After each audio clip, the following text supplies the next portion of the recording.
இதயம் wishes you a very happy new year.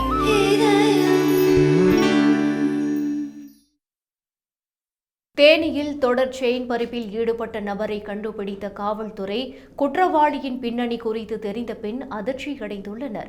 Theni மாவட்டம் பாரதியார் நகரைச் சேர்ந்த ஆனந்த செல்வி கடந்த 11ஆம் தேதி இரவு வேளை முடிந்து வீட்டிற்கு திரும்பினார். அப்போது அவருக்கு எதிரே ஹெல்மெட் அணிந்து இருசக்கர வாகனத்தில் வந்த வாலிபர் ஆனந்த செல்வியின் கழுத்தில் இருந்த 6 கிராம் தாலி கயிறு மற்றும் கவரிங் செயினை அறுத்துக் கொண்டு தப்பி ஓடியுள்ளார். இதுகுறித்து ஆனந்த செல்வி கொடுத்த புகாரின் பேரில் காவல்துறை வழக்கு பதிவு செய்து திருடனை தேடி வந்தது. சம்பவம் நடைபெற்ற பகுதியில் இருந்த சிசிடிவி கேமராவில் பதிவான காட்சிகளின் அடிப்படையில் இருசக்கர வாகனத்தின் பதிவெண்ணை கொண்டு விசாரணையை தீவிரப்படுத்திய காவல்துறை செயின் பறிப்பில் ஈடுபட்டது திருவள்ளுவர் காலனியைச் சேர்ந்த செந்தில் வேலன் என்பதை கண்டுபிடித்து கைது செய்தனர். செந்தில் வேலனிடமிருந்து ஆனந்த செல்வியின் நகைகளை பறிமுதல் செய்த காவல்துறை செந்தில் வேலன் ஒரு ஓட்டல் வைத்து நடத்தி வருபவர் என்பதை அறிந்து அதிர்ச்சியடைந்துள்ளது.